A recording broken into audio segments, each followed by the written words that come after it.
বাড়ির গাছের পাকা চাল কুমড়ো দিয়ে আজকে বানাবো আমার ছেলের অনেক বেশি পছন্দের চাল কুমড়োর মোরব্বা। অনেক কিছু দিয়ে মোরব্বা তৈরি করা যায়, তবে চাল কুমড়োর মোরব্বা সবচেয়ে বেশি মজার। দোকানের মোরব্বা তো আমরা সবাই কিনে খাই, তবে বাড়িতে একটু সময় নিয়ে মোরব্বাটা তৈরি করলে খেতে হবে অনেক মজার। অনেকেই যারা মনে করেন মোরব্বা বানানো অনেকটা ঝামেলা, তারাই তো দেখুন আমি কিভাবে মোরব্বাটা তৈরি করি। আসসালামু আলাইকুম প্রিয় ভাই বোনেরা, সকলে কেমন আছেন? এই তো দেখুন একটা চাল কুমড়ো নিয়ে বসে পড়েছি, আর এই একটা চাল কুমড়ো দিয়ে আজকে মোরব্বা তৈরি করব। আমার হাসান তো বলতেছে আম্মু এটা কি, এটা দিয়ে কি করবে? ও তো প্রথম বলতেছে এটা তরমুজ। ও আসলে তরমুজ খেতে অনেক বেশি পছন্দ করে। এখন বেলা 12টা বাজে, আমার সকালে রান্নাবান্না দুপুরের রান্নাবান্না শেষ করে তারপরে তো কুমড়োটাকে কেটে নিচ্ছি। আর সব সময় পাকা চাল কুমড়ো দিয়েই মোরব্বাটা তৈরি করতে হয়। আর আমার চাল কুমড়াটাও কিন্তু একদমই পাকা, উপরে একদম চুন পড়ে সাদা হয়ে গেছে। চাল কুমড়াটা ভালো করে একদম ছিলে নিচ্ছি যাতে সবুজ অংশটা না থাকে, আর ভেতরের এই তো নরম অংশটাও আমি ফেলে দিচ্ছি। পুরো চাল কুমড়াটাকে কেটে আমি নরম অংশটা বিচি সহ ফেলে দিচ্ছি, আর এভাবেই পুরোটাই কেটে নেব। হাসানটা আমার কিন্তু আশেপাশেই খেলতেছে, আর ওকে আগ কেটে দিছি, আর আমাদের গ্রামের ভাষায় বলে কুশাল। ওই কুশালটাকে আমি কুচি কুচি করে ওকে কেটে দিই, আর ও ঘুরে বেড়ায় আর খায়। আমার রান্নাঘরের আশেপাশে এই প্রজাপতিগুলোকে আমি সব সময় দেখতে পাচ্ছি, ওরা শুধু ফুলে ফুলে ঘুরে বেড়াচ্ছে। আর এরকম সৌন্দর্য আমার তো মনে হয় সবারই ভালো লাগে।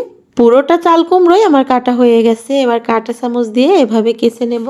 পুরো চাল কুমড়োর খণ্ডগুলোকে এইভাবে কাঁটা চামচ দিয়ে চারিপাশে কেচে নিতে হবে।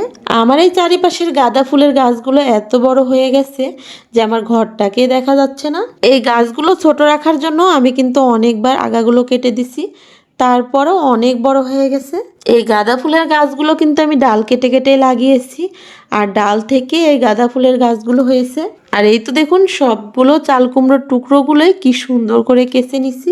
এই চাল কুমড়োর মোরব্বা কিন্তু আমি এই প্রথম বানাচ্ছি, তবে কতটুকু বানাতে পারি বা কেমন হয় সেটা দেখার জন্য আমার ভিডিওতে একটি লাইক দিয়ে আমার সঙ্গেই থাকবেন। কাঁটা চামচ দিয়ে কেচে নেওয়ার পরে কি সুন্দর নরম হয়ে গেছে চারিপাশে, আর এই তো দেখুন কতটা পানি বের হচ্ছে।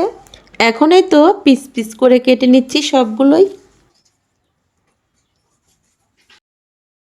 মোরব্বাটা তৈরি করতে বেশি সময় লাগে না, কিন্তু মোরব্বাটা তৈরির জন্য প্রসেসিং করতে একটু বেশি সময় লাগে। কারণ এই তো পিস পিস করে এগুলো কেটে নিচ্ছি, এগুলো কিন্তু আবার যে পান খাওয়া চুন আছে সেই চুন দিয়ে পানিতে ভিজিয়ে রাখতে হবে কয়েক ঘন্টা। এখন একটা বাটিতে পানি নিয়ে নিচ্ছি, আর এই পানির মধ্যে 1 চামচের মতো আমি পান খাওয়া চুন দেব, আর এই চুনটা দিয়ে পানির সঙ্গে ভালো করে মিশিয়ে নিতে হবে।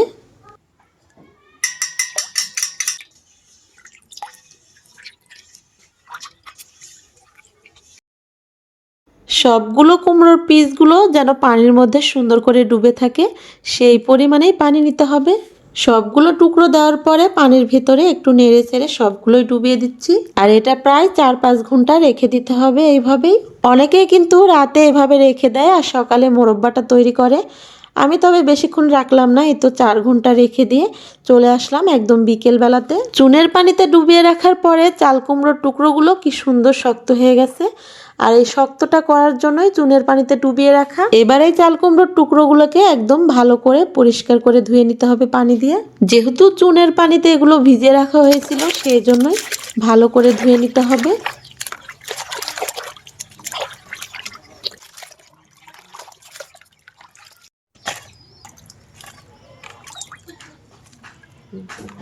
বেশি করে পানি দিয়ে বারে বারে নেড়ে চেড়ে ভালো করে ধুয়ে নিচ্ছি।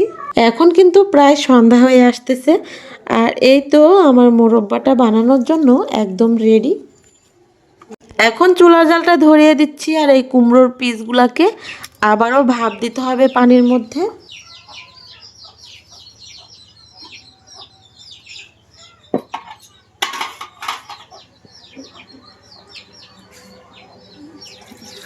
চুলার জালটা ধরিয়ে দিয়ে কড়াইয়ে পানি দিয়ে এখন এই পানির ভেতরে ধুয়ে রাখা কুমড়োর পিসগুলোকে দিয়ে দিব।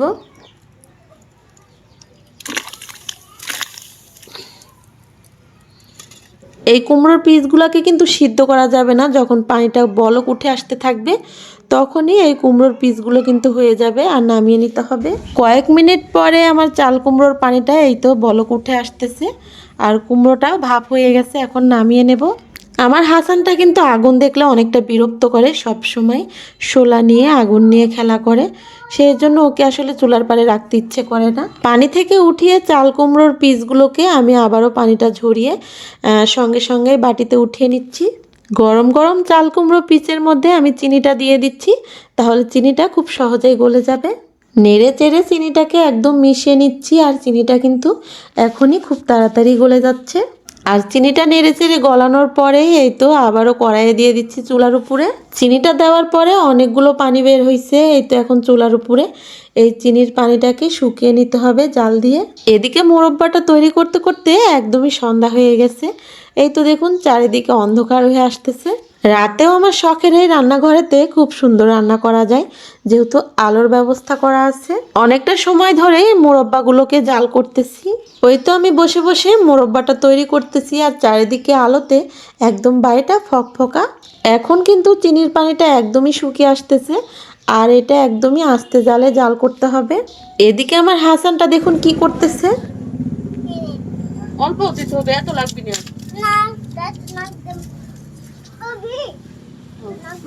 হাসানটা শোলায় আগুন নিয়ে খেলা করবে, সেই জন্য শোলাগুলো আনার জন্য এতটা তাড়াহুড়া। আর আমার তো মোরব্বাটা হয়ে গেছে, আমি নামিয়ে নিলাম। মোরব্বাতে একটু রস রস আছে, সেই জন্য আমি ছাঁকনিতে ঢেলে রাখবো, তাহলে চিনির যে রসটা আছে নিচে পড়ে যাবে। আমার যে চাল কুমড়াটা, এই চাল কুমড়াটা কিন্তু একদম বড় না আবার ছোটও না, মিডিয়াম সাইজের। আর এটা তৈরি করতে আমার 1 কেজি পরিমাণে চিনি লাগলো। এভাবে মোরব্বাগুলোকে আমি সারা রাত চাকনিতে রেখে দেব, তাহলে চিনির রসগুলো ঝরে পড়ে যাবে। আর এই তো সকালবেলা কিন্তু আমার মোরব্বাটা দেখতে কেমন লাগতেছে, আর কেমন লাগলো আপনাদের কাছে সেটা অবশ্যই কমেন্ট বক্সে জানাবেন। আসলে মানুষ পারে না এমন কোনো কাজ নেই, ইচ্ছে করলেই সব কিছু পারা যায়। এই চাল কুমড়োর মোরব্বাগুলো খেতে অনেক বেশি মজা হয়েছে। আজকের মতো আমার প্রিয় ভাই বোনদের কাছ থেকে এখান থেকে বিদায় নিচ্ছি। আমার নিত্য নতুন প্রতিদিনের ভিডিওগুলো দেখার জন্য অবশ্যই আমার চ্যানেলটি সাবস্ক্রাইব করে আমার সঙ্গেই থেকে যাবেন। আল্লাহ হাফেজ।